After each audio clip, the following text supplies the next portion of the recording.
Eta aurreratu bezala, hemen daukagu Arantzazuz moduz. Apa, egunon. Bueno, pizka bat urduri, baina ondo. Bueno, nahiko korapilatxoa Bai, zuretzat ere eguna, ez? bai, egun potentea, baina bueno, pizkanaka aurrera egiten. Bueno, korapiloekin jarraitzeko, beti bezala zertzaietzen gara galdera zailenak hasieran jartzen, gero lasaitzeko.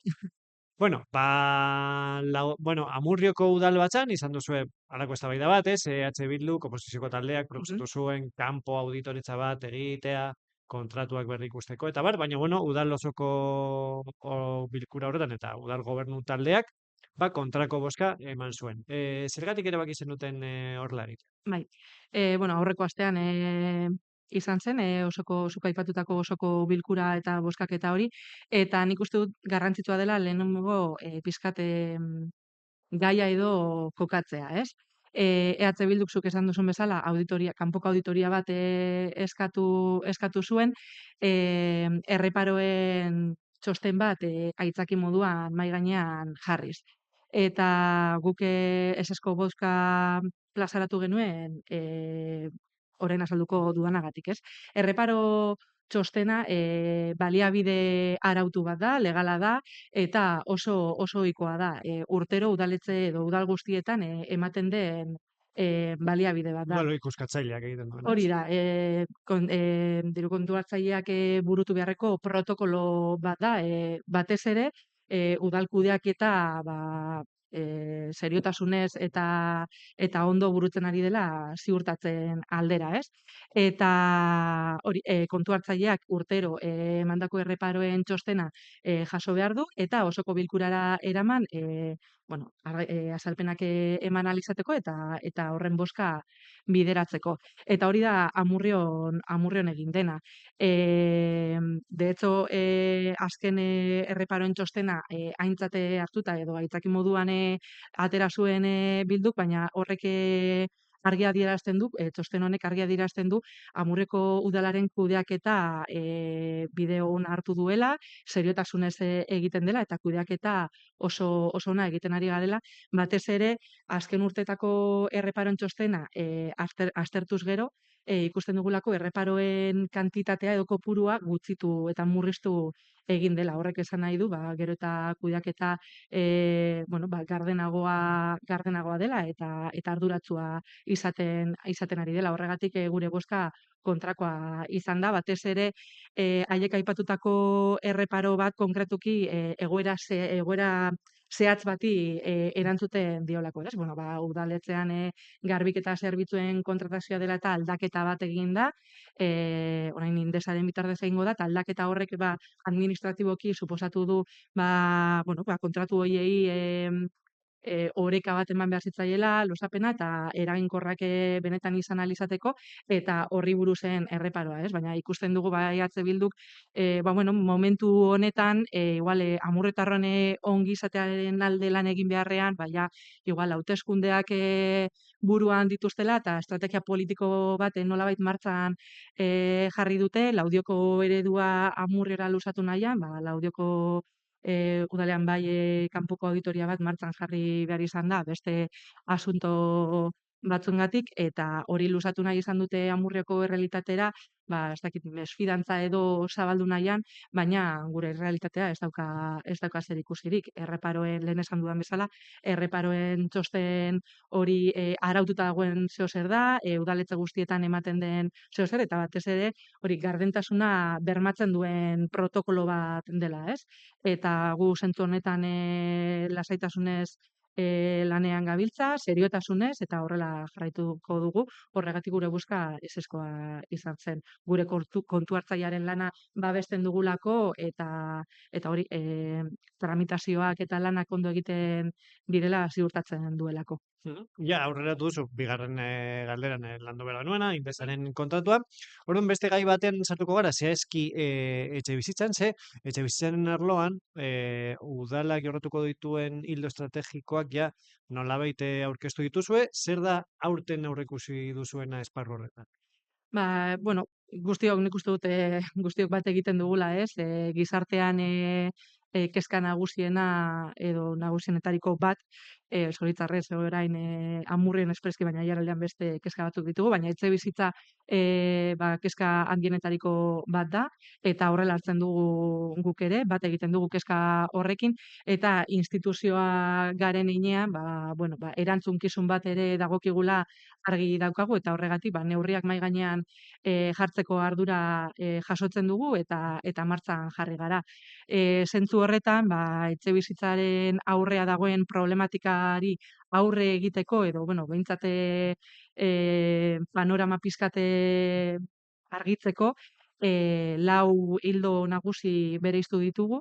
Alde batetik izango litzateke, utzik dauden Amurrion utzik ditugun etxebizitzen erregistro bat burutzea. Hau ja martxan jarri da, orain dela, ez dakit, 15 egun gutxi gora bera ja udalako teknikariak horretan lanean ari dira, eta asmoa da erregistro bat burutzea, benetako Amurrion benetan dugun errealitatearen irakurketa on bat egiteko, benetan zenbaki zehatzekin aritzeko, eta zenbaki zaratago, etxebizitza horien jabeekin harreman bat izateko, bakoitzaren egoera aztertzeko, entzuteko, eta problematika horri pixkat bidea emateko, eta konponbide bat bezala ikusten dugulako, baina argi dago ez dela konponbide bakarra. Beste ildo nagusi bat izango litzateke etxebizitza publikoa sustatzea, eta horretan gabiltza, orain dela gutxi hori Mitesaren bitartez hori da, 60 etxebizitza esleitu ziren, orain beste 40, orduan, urte honetan guztira 100 etxebizitza publikoa esleitu dira Amurrion, ez dira gutxi, ez dira nahikoa, badakigu, baina zentzu horretan, uste dugu baliabide potente bat dela, eta horrekin lanean hori da, horrekin lanean jarraitzeko asmoa daukagu. Beste hildo nagusi bat izango litzateke, merkataritzarako baimendutak dauden lonja horiek aztertzea, eta araudia aldatzea, etxebizitzara aldaketa egiteko posibilitate hori emateko, ez? Baina guk argi daukagu, hori zentzuz egin behar dela, eta batez ere kontuan izan da Amurrioko merkataritza, ez? Ondo aztertu ze zonaldetan posible den merkataritzarako bideratu beharrean etxebizitzarako bideratzea lonja horiek, beti ere merkataritza kaltetu gabe, eta eragin negatibo bat eragin gabe, ez? Gure merkataritza ere zaindu behar dugulako, noski. Eta, guk uste dugu beste hildo nagusi bat, nik esango nuke hori 4 aipatzen ditugula, izango litzateke administrazio publiko eta pribatuen arteko elkarlana ere nolabait eman behar dela, etxebizitza libre eraiki ahal izateko, ez? Eta horretan ere gabiltza, Aldama auzotik etxe libre, ez dakit 72 etxebizitza libre burutuko dira, uste dugu pizkate oreka bilatu behar dugulako, eta alden esparru ezberdinetin gai honi aurre egin konponbideak bilatu nahian, ez? Eta gero badago beste gai bat ere, errolda sozialarena, Amurrioko udalak aurkeztu dio proposamen bat, ez? Aiaraldeko kuadrillari. Gero zer da zehazki planteatu duzuna, eta nola aurreikusten duzue tresna hori aktibatzea Amurrioko udaletxe? Guk Aiarako kuadrillari eskaini diogu errolda sozialaren eredua, gehien bat, orain dela urte bateko lana delako, orain dela urte bate ja Amurrioko udalan gizarte arlotik lanean jarri ziren eredua hau sortzen, Amurrioko errealitatea aztertzen, eta etxebizitzari gabe dauden pertsona horiei bizitza duin bat izateko oinarrizkoak diren eskubide horiek eskaini ahal izateko eta ziurtatzeko, ez? Orduan urte oso bat eman dute gizarte arloan izugarrizko lana egiten, eta gero egoera hau Aiarako kuadrillan plazaratu zenez, guk erabaki dugu gure eredua konpartitzea, eta eredu moduan eskaintzea, ez? Eta azaltzea ja urte honetan zehar Amurrio udalak egin duen ibilbidea. baldintza txiki batzuk daude hor erroldan parte hartu ahal izateko. Guk kontuan hartzen dugu hori etxebizitzarik ez izatea, baina aldi berean gizarte arloko ardura honekin ja elkarlanean Mhm. aritzea, pixkate jarraipen zuzen bat egin ahal izateko eta benetan pertsona hori lagundu ahal izateko, ez? Orduan egin dugun gauza bakarra izan da hori, Aiarako kuadrillara luzatzea gure eredua lagundu nahian. Mhm. Eta gero, bueno, tamalez, gaur zeharka agertuko den gai bat daukagu hemen dela, Tubor Reunioseko egoera, hartzeko honen konkursoan sartu dute, zuzendaritzako kidek aste honetan bertan. Ez dakit zein balorazio egiten duzun, eta ze urrats eman aldituen udalak kasu honetan. Suposatzen dut oso txikiak direla. Hemen egon nintzen azken egunean justo gai honi buruz ere hitz egin genuen, uste dut lehenengo galdera izan zela, eta bueno, komentatzen genuen, pizkanaka konpontzen doan, eta tamalez ikusi dugu egoera muturreraino joan dela, espero genuen emaitzarik okerrena mai gainean jarri dutela, eta, bueno, ja ez bakarrik udala edo instituzio moduan gu ere modu pertsonalean oso hunkituta gaude emandako erabakiarekin. Guretzako hasieratik lehentasuna langileen ondoan egotea izan da, haiei gure babesa eskaintzea.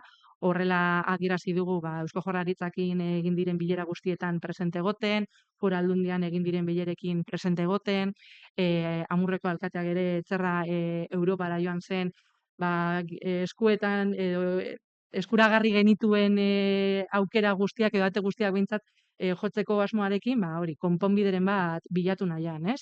Ez bakarrik instituzioekin, komitearekin ere bildu izan gara, elkartu izan gara, azkena izan zen aurreko ostiralean edo Amurrioko enparantzan elkarteratzea egin zutela eta udaletxera sartu ziren, momentu horretan etzerra ez zegoen, baina zuzenean deitu zuen berak komiteko ordezkariei eta hurrengo egunerako ja bilera bat astelehenerako bilera bat adostu zuten eta udaletxean egon ziren.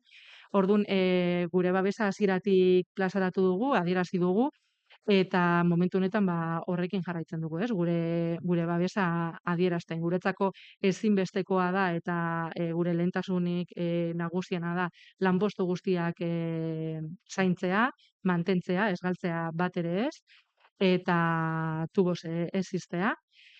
Eta, bueno, ez dakit horren panorama honen aurrean oso kezkatuta gaude, espero dugu inbertsore serioren bat, proiektu berri on bat eskaini alduen inbertsoreren bat agertzea, eta esan dudan bezala, batez ere langile guztiak babestuak izatea. Mhm. Eta, bueno, gaur goizean ere egun potentea izan dute haiek ere, ez da egun erraza izan, baina, bueno, pizkanaka, nik uste dut orain garrantzitsuena dela talde moduan denok norabide berean lan egitea, amaiera ahalik eta, bueno, gehien aukertu ez dadin, ez? Mhm. Eta, bueno, bukatzeko eta beste gako batean hitz egin da. Aurkeztu duzu berriki Bermute eguna. Eh, Ez dakit zehar aipatu dezakezu. Ja daukazu ere txakolin eguna, orain Bermute eguna, badirudi aste potenteak Orain dituzula. arte ja jakina zen txakolin munduan aditua ginela, ez? Eta hor daukagu txakolin eguna, ja berez bere pisua duela eta, bueno, egutegian markatuta dugun eguna dela, baina horrekin batera orain Bermute eguna agertu da eta zergatik egun hau martzan jarri, bueno, guk uste dugu gure edo amurrion bereziak diren gauza horiek zaindu behar ditugula edo gure tradizioak diren gauza horiek zaindu behar ditugula balorean jarri, goraipatu eta garrantzia eman, ez? Eta Bermut horren adibidea da. Euskal Mailan Bermut ekoizle fabrika bi besterik ez daude eta biak Amurrion daude, ez? Atza eta Barañano. Eta guk uste dugu haiek egindako urteetan zehar egindako lana goraipatu behar dela eta merezi duen lekua eskaini behar diogula, eta Amurrion harro egon behar garela dugun altxor txiki hoiekin, ez? Eta hori da egun honen helburua. Maiatzaren 24an ospatuko da Amurrion, maiatza hilabete potente da gure herrian. Eta bueno, ba, egunean zehar ekintza oso ezberdinak izango ditugu plazan, herrian zehar. Adibidez, Marianito lehiaketa potente bat izango dugu, epaile famatuekin, oso jakintsuak. Orduan, bueno, ba, ekintza ezberdinak, zapore berriak dastatzeko aukera izango dugu, Mhm. eta batez ere, ba, Atza eta Barañano gure herritarrak direnentzat, ba, bueno, babesa adierazi eta jo, urteetan eta familian egindako lan hori ba, bere lekuan jarri, ez? Eta merezi duen errekonozimendua eskaintzea. Ederto, ba, geratuko gara Bermut egunarekin, beste gauza Bai, batzuekin bai. baina. Aurten lehenengo edizioa izango da, baina espero dugu urteetan Luzerako. mantentzekoa. Hori da. Ederto, ba, mil esker erantzazu, Zuri, gurekin egoteko tartetxo hori atertzeko, ze zure egun gora beratsua izan duzu, bai, eta ziurrenik laster arte. bai, mila esker, ondo segi.